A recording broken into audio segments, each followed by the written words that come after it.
Hello everyone, welcome to our channel. आज second day है हमारे घटना चक्र सीरीज़ का मॉडर्न हिस्ट्री का, और हमारा टॉपिक आज का है ईस्ट इंडिया कंपनी और बंगाल के नवाब। तो हम लोग जो भी ये घटना चक्र सीरीज़ देख रहे हैं वो हम लोग अपने अपकमिंग एग्ज़ाम के लिए देख रहे हैं, और हम लोग ओवरऑल स्टोरी पता है घटना चक्र से, बस हम लोग कुछ कुछ डेट ध्यान में रखते हुए चलेंगे और फिर क्वेश्चन सॉल्व करेंगे। ईस्ट इंडिया कंपनी और बंगाल के नवाब में ओवरऑल ये है कि बंगाल में जब ईस्ट इंडिया कंपनी इस्टेब्लिश हो रही थी तो उस टाइम बंगाल का क्या सीन था, क्या नवाब थे। तो स्टार्ट करते हैं। तो इसमें है कि मुग़ल सम्राट द्वारा जो लास्ट बंगाल का गवर्नर नियुक्त किया गया था वो मुर्शिद कुली खान था। मुर्शिद कुली खान 1717 से 1727 ईस्वी तक था। उसके बाद मुर्शिद कुली खान जो है अपना राजधानी ढाका से मकसूदाबाद बना दिया था, और मकसूदाबाद का ही नाम चेंज करके मुर्शिदाबाद रख दिया था। और मुर्शिद कुली खान ने ही भूमि बंदोबस्त इजारा व्यवस्था स्टार्ट किया था। मुर्शिद कुली खान के बाद आता है अली वर्दी खान। अली वर्दी खान का टाइम ड्यूरेशन जो है वो 1740 से 1756 तक है। तो उसने ये कहा था यूरोपियों के बारे में, जो स्टेटमेंट आ जाता है मोस्टली पीसीएस सब में तो ये छोटा छोटा स्टेटमेंट को नोटिस करते हैं। तो इसमें स्टेटमेंट ये है कि यूरोपियों को तुलना वो मधुमक्खी से किया था अली वर्दी खान ने, जिसने कहा था कि यदि उन्हें छेड़ा नहीं जाए तो वो शहद देंगी, और यदि उन्हें छेड़ा जाए तो वो काट के मार डालेंगी। इसके बाद इनके मृत्यु के पश्चात जो है दहित्र मतलब ग्रैंडसन होता है, पोता, तो उनका जो पोता है सिराजुद्दौला उनका उत्तराधिकारी बना। फिर एक है ब्लैक होल। ब्लैक होल जो है वो काल कोठरी घटनाकांड जो होता है उसी को यहाँ पे ब्लैक होल बोला है। तो उसका टाइम डेट है 20 जून 1756। उस टाइम सिराजुद्दौला ने क्या किया था कि कुछ 146 अंग्रेज थे, उनको बंदी बना के एक पिलर टाइप 18 फीट लंबा पिलर था, 14 फीट और 10 इंच चौड़ा, इस तरह का पिलर या रूम टाइप का था। और वहाँ पे 146 अंग्रेज लोग को बंद कर दिया था, बच्चा बूढ़ा मतलब बच्चा और जो भी लोग थे। उसमें से 23 लोग ही जिंदा बच पाए थे। 23 लोग में से एक हॉलवेट भी था, जेड हॉलवेट। तो ये टोटल स्टोरी ब्लैक होल या फिर काल कोठरी हत्याकांड जो भी है वो ब्लैक होल ही लिखा हुआ है। उसके बाद ये है कि उसके समकालीन जो मुस्लिम इतिहासकार थे गुलाम हुसैन, अच्छा, उनका पुस्तक है सियार उल मुस्तखैरीन, इस मुतखैरीन है, उसमें कोई इस चीज़ का ब्लैक होल का उल्लेख नहीं है। ये सिर्फ हॉलवेट का ही स्टोरी है, उसमें ही लिखा हुआ है। उसके बाद है भारतवर्ष का साम्राज्य लॉर्ड रॉबर्ट क्लाइव। भारतवर्ष में जो साम्राज्य स्थापित करना या संस्थापक जो बोलते हैं वो लॉर्ड रॉबर्ट क्लाइव को बोलते हैं, क्योंकि लॉर्ड रॉबर्ट क्लाइव जो ही है वो प्लासी का युद्ध जो होता है, जो फर्स्ट वार होता है बंगाल में, सिराजुद्दौला के साथ किया था और सिराजुद्दौला उसमें हार गया था। तो पहला जीत यही हुआ था 23 जून 1757 के दिन। और इसके बाद ब्रिटिश प्रभुत्व जो है वो स्टार्ट हो गया था, नींव रखाया था। तो पहला वार प्लासी हो गया। प्लासी का जो वर्तमान नाम है वो पलासी है, जो पश्चिम बंगाल में है, भगीरथी नदी के किनारे। फिर एक क्लाइव भारत का गवर्नर पद पे 1757 ईस्वी में रहा था, 1757 से 60 तक के टाइम में। फिर बीच में गैप है, और फिर 65 से 67 तक भी रहा था। और इसके दौरान जो है अवध का नवाब, यहाँ पे बंगाल के बाद अवध रीजन में जाते हैं। अवध का नवाब था सुजाउद्दौला, और इलाहाबाद का संधि होता है। और अंग्रेज सैनिक जो है उसके साथ श्वेत विद्रोह होता है, और रॉबर्ट क्लाइव जो है वो बंगाल को सफलतापूर्वक लुटेरा राज्य बना देता है, और बंगाल में उन लोग का आधिपत्य हो जाता है इसलिए। और यहाँ पे विलियम पिट है, राइटर हैं, जिन्होंने रॉबर्ट क्लाइव को कहा है वह स्वर्ग से उत्पन्न सेना नायक है, ए हेवन बॉर्न जनरल, क्योंकि उनके नेतृत्व में ही प्लासी का वार जीता गया था। वो जो है रॉबर्ट क्लाइव वो सैनिक के रूप में जननेता था, लीडर या सेनापति जो बोलते हैं, वो रॉबर्ट क्लाइव वही था। नेक्स्ट पैरा पे आते हैं तो अली वर्दी खान जो है, अली वर्दी खान उत्तराधिकारी जो है नवाब, वो मीर कासिम था। मीर कासिम 1760 से 63 ईस्वी तक रहा और सबसे योग्य बोला जाता है। मीर कासिमी जो है पूर्णिया और रंगपुर के फौजदार के रूप में वह अपनी योग्यता पहले दर्शा चुका था, और वही जो है मीर कासिम अपना राजधानी मुर्शिदाबाद से मुंगेर लेकर आता है। मुंगेर लाने का उसका रीज़न ये रहता है कि वो अंग्रेज से दूर रहना चाहता है। अंग्रेज जो षड्यंत्र करते हैं, किसी भी राज्य में जाके अपना नीति बताने लगते हैं, तो उसके हस्तक्षेप से दूर रहना चाहता था। और मीर कासिम अपने सेना को यूरोपीय पद्धति पे शिक्षित करता है कि कैसे वार होता है, कैसे यूरोपियंस वार करते हैं। वहाँ पे ही मुंगेर में तोप और तोड़ेदार बंदूक है, मैचलॉक गन बनाने का व्यवस्था स्टार्ट होता है। उसके अलावा जो है मीर कासिम लास्ट में अपने पूरे राज्य का आर्थिक व्यवस्था सुधारने का भी प्रयास करता है, आर्थिक स्थिति। और जो लोग गबन और घोटाला करके जो अधिकारी रहते हैं उस पर बहुत बहुत जुर्माना लगता है, कुछ न्यू टैक्सेस भी स्टार्ट होते हैं। फिर 22 अक्टूबर 1764 ये डेट है जिस दिन मीर कासिम और अवध का जो नवाब है शुजाउद्दौला और दिल्ली का मुगल सम्राट था शाह आलम द्वितीय जो है, वो तीनों मिलके बक्सर में एक वार होता है। बक्सर बिहार में है, तो तीनों में वार होता है और 22 अक्टूबर 1764 में, जिसमें अंग्रेज ये तीनों जो सम्मिलित रूप से वार होता है तीनों को हरा देता है। और उसके बाद जो बक्सर का वार है उसको निर्णायक युद्ध बोलते हैं, क्योंकि इसके बाद ऐसा हो जाता है कि इंडिया में, भारत में अंग्रेजों को हराने वाला कोई नहीं होता है, तो बक्सर के वार को निर्णायक युद्ध भी बोलते हैं। और इस टाइम जो हेक्टर मुनरो जो था वो युद्ध में कमान संभाल रहा था अंग्रेज के साइड से। और उस टाइम जो भारत के गवर्नर थे, भारत का गवर्नर था वेंसिस्टार्ट इस टाइम में। और युद्ध के ये तो निर्णयों को मुहर लगा दी, ये सब तो हो गया। इलाहाबाद तक प्रदेश में क्योंकि अवध में वो अवध के राजा लड़ रहे थे, तो अवध इलाहाबाद तक भी अंग्रेजों का अधिकार हो गया, दिल्ली जाने का भी मार्ग खुल गया। फिर है बंगाल का जो नवाब है वो मीर जाफ़र को बना दिया गया और दिल्ली का शासक शाह आलम सेकेंड ही था। फिर इलाहाबाद का संधि होता है अगस्त 1765 में, और उसके अनुसार शाह आलम को अंग्रेजी संरक्षण में ले लिया गया, इलाहाबाद में रख दिया गया।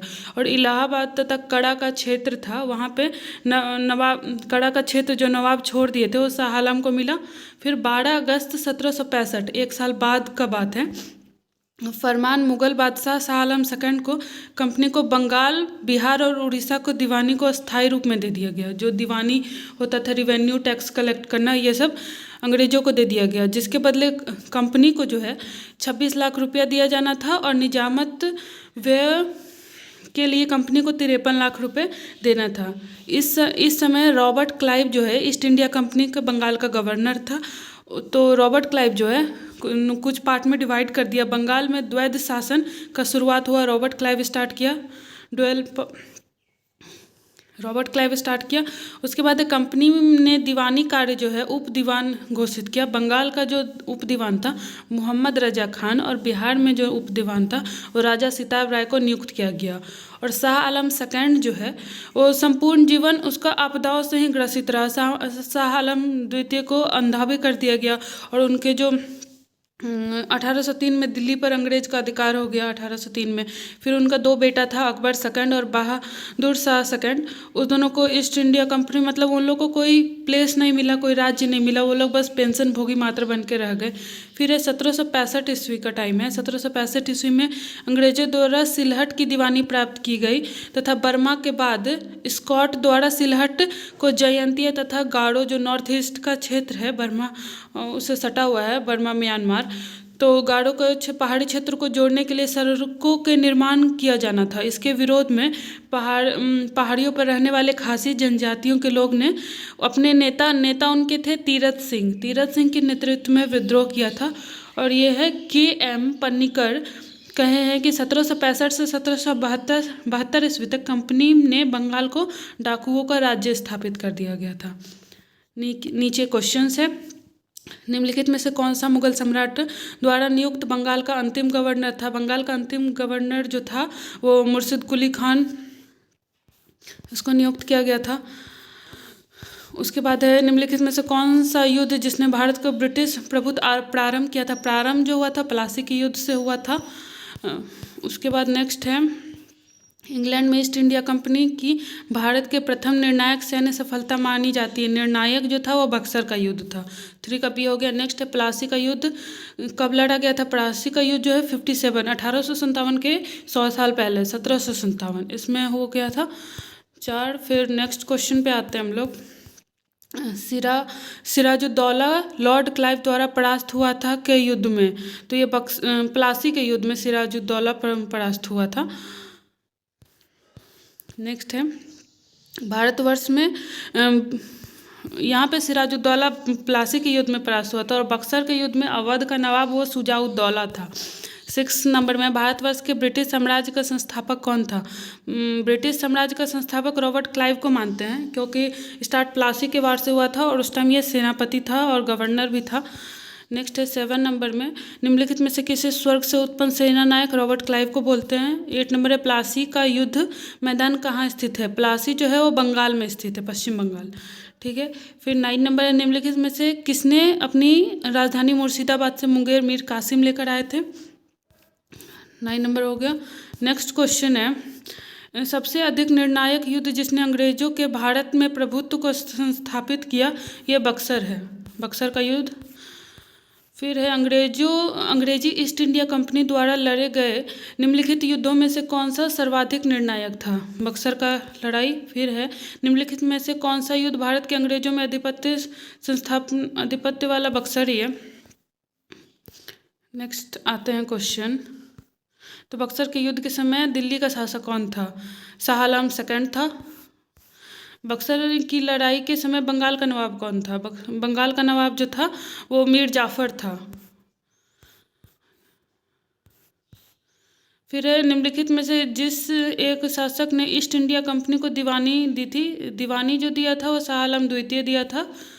उसको इलाहाबाद में आरक्षण में रखा गया था। उसके बाद 1765 ईस्वी में एक साल बाद 1764 बक्सर युद्ध के 1 साल बाद ईस्ट इंडिया कंपनी को बंगाल की दीवानी प्रदान कर दी गई थी। मुगल सम्राट ने की थी। हाँ। नेक्स्ट है ये किस गवर्नर के कार्यकाल में ईस्ट इंडिया कंपनी को शहंशाह शाह आलम द्वारा बंगाल बिहार उड़ीसा की दीवानी का अधिकार मिल गया था? ये लॉर्ड क्लाइव के टाइम में ही मिला था। सम्राट Shah Alam second east India company को बंगाल बिहार तथा उड़ीसा की दीवानी प्रदान की थी। इसमें डेट है 12 अगस्त 1765। ऐसे तो सारा 1765 ही है पर ये डेट इसका 12 अगस्त 1765 है। फिर इलाहाबाद की संधि के बाद रॉबर्ट क्लाइव ने मुर्शिदाबाद का उप दीवान किसे बनाया था? मुर्शिदाबाद का उप दीवान जो है वो मोहम्मद रजा खान बना था और यहाँ सिताब राय बिहार का। नेक्स्ट है 1765 में दीवानी प्रदान करने के बाद ब्रिटिश सबसे पहले निम्नलिखित में से किस पर्वतीय जनजाति गारो खासी कुकी टिपरा? तो ये खासी जनजातीय था, गारो खासी मेघालय। नेक्स्ट है फिर 18वें शतक में भारत से लड़े गए युद्धों में निम्नलिखित में से सही कालानुक्रम कौन सा है? वांडीवास का युद्ध, बक्सर का युद्ध, अंबर का युद्ध, प्लासी का युद्ध। वांडीवास 1760 में हुआ था। बक्सर का युद्ध जो है वो बक्सर का युद्ध 1764 में हुआ था और ये प्लासी का युद्ध 1757 में। और अंबर का युद्ध जो है वो इससे पहले हुआ था। अंबर का युद्ध तो साउथ इंडिया साइड हुआ था, मुजफ्फर जंग के बीच में, और वांडीवास तो अंग्रेज और फ्रांसीसी के बीच में। तो इसका बी ऑप्शन सही है। हाँ 1749 डेट है अंबर का युद्ध का। मुजफ्फर जंग और चंदा साहब ये नेम है।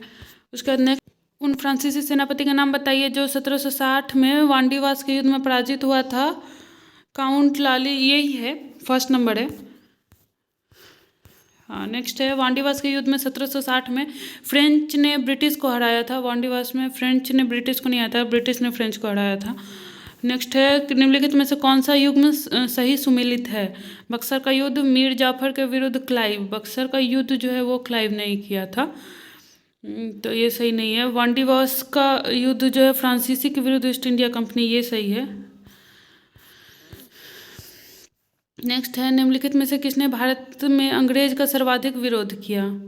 मराठा, राजपूत, मुगल, सिख। मराठा साइड में हुआ था सबसे ज़्यादा।